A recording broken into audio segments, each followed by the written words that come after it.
why I did things. And it's very odd to come up against these type of people where they're like, you did that because of this. I'm like, I wasn't even thinking that. What's an example of that? Well, I mean, for instance, that there was this notion that, I did a lot of the comedy podcasts, the more bro-ish ones that, I would do or get on, specifically to take them to task. And it really was the farthest thing from my mind. I just wanted to make sure that people who were fans of comedy knew that I had a special out there, no matter what ilk they are. That was really the intention. Because I got into stuff that I've been talking about a long time, about the political situation within comedy, that would just happen. It wasn't like that was my agenda. I didn't want to talk that shit to Howie Mandel. I barely wanted to be on Howie's show. And that does come across. Sure. But I mean, but it was like, I know how to have fun. Yeah. But he was, spouting his mouth off in sort of a boomery, shallow, kind of insulated way that I thought was, way off the mark. And so I didn't engage, fun Marc, because it became not fun very quickly, and it became serious, and he didn't have much to say. Yeah. Let's talk about Paul. I believe that if somebody becomes a cultural phenomenon and they are part of the cultural apparatus, that they're fair game. Yeah. And I think the Theo joke at its base is funny. What it implies, you can do whatever you want with that. Sure, it's an easy correlation to make to Trump or to humanizing fascism, but in and of itself, the impression was good enough. The jokes that I put within him talking were funny. Yeah. I mean, I'd be hard pressed to think that he didn't think it was funny. It's excitement of being validated and having your grievances honored, despite any sort of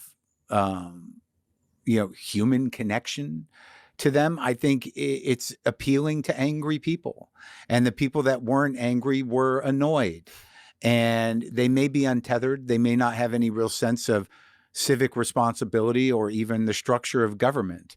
They just knew that it felt good to be able to double down on hate, and to double down on othering, and to double down on bullying. I think most people have an innate bully. I think that empathy is a muscle that you have to work. Yeah. And at some point, the Democrats were okay at that. But I don't think most people are naturally empathetic. I used to think that. But I also think that a lot of this propaganda you're talking about, and the sort of intensity of what we're taking in on a day-to-day level, creates the mental relationship with the information, creates a kind of mania. I just watched a brilliant documentary this morning. I've watched all this guy's stuff.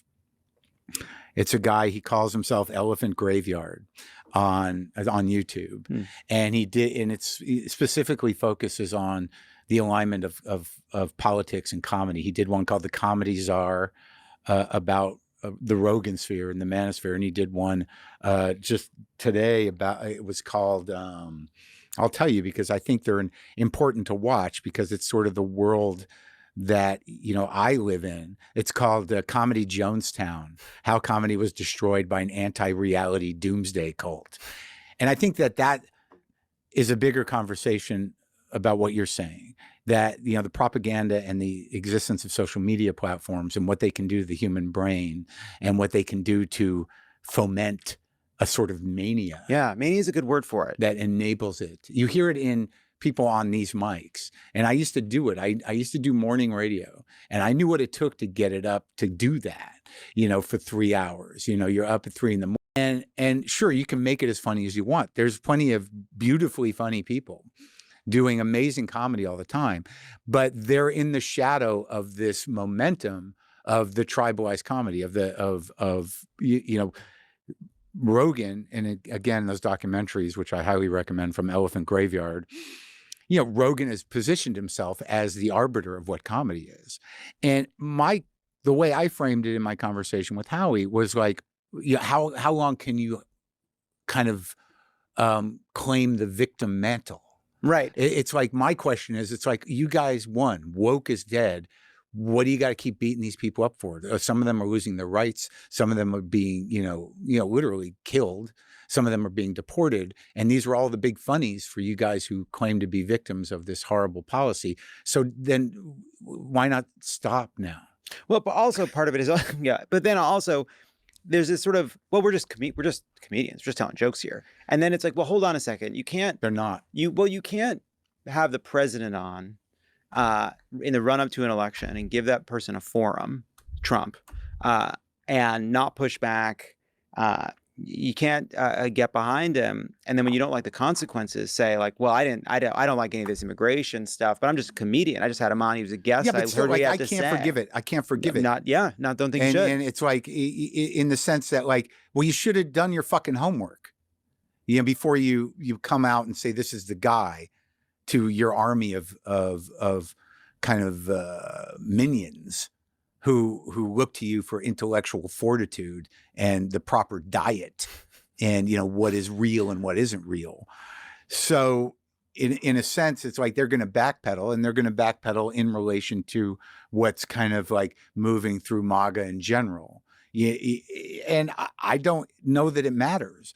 I mean, I think it does matter. Oh, I think it does matter. No, I mean, I don't know that it matters. Oh, if MAGA buckles and they have to accommodate them? I think we have to be practical. And I can't go back in time and make people not endorse Trump, but people with big platforms realizing that they were, look, is a decadent and depraved era in American politics and American society. And part of that is a glibness with very serious things. You have Zelensky in the Oval.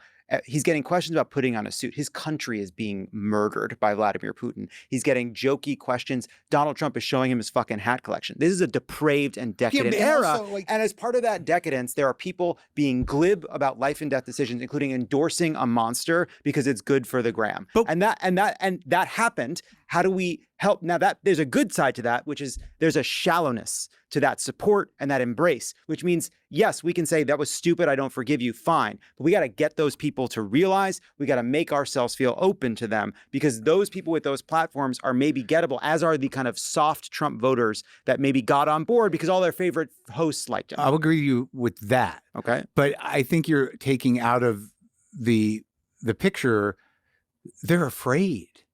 They're in, man. Yeah. And they're in over their head. And, there's real consequences when you push back against your authoritarian overlords. And who the hell knows what they are? Because once you get above Russ Vought, I mean, you've got the tech oligarchs, all right? So they're the real ones, whoever's, pawned out, Vance is a stooge for those guys, for Elon and Thiel and those guys. Mm-hmm. So once you get above Project 2025 and you get above Trump, then you've got these guys who really seek to destroy the fabric of democratic society. Marc Maron still calling out Joe Rogan in the Rogansphere. Poor Howie Mandel. Leave Howie alone. He's a nice man and I love Bobby's World. But Mark's still upset, but I agree with some of what he says, but it ultimately seems that Marc is upset that there's no more gatekeepers and that anybody can just say anything. And Rogan and the Rogansphere blew up because they have a lot of right-wing talking points and they endorse Trump. But Marc is also... I didn't play it in a clip, but he said during this interview with Pod Save America that he misses the day there were gatekeepers. Because you have to understand, Marc Maron was on Air America, which nobody listened to, which is why they got rid of Air America. Marc Maron would prefer there be gatekeepers so they can put on stuff nobody wants to listen to. So you're forced to have to listen to that. And he does not like competition. That's just from an ego base. Now, how his politics fall into that is separate. But I think a lot of it just is ego. And he hates the fact now that, you don't just have HBO specials anymore. And you can just release stuff on YouTube. And this wasn't green stamped by NBC or ABC. or something. It is a classic thing, you know, everyone has a podcast, and so there's very few good podcasts. But I do like the fact that everyone has a podcast, and I don't think Marc Maron likes that fact. But the fact that he just keeps going after Rogan, but like I've said, he's always had this problem with Rogan.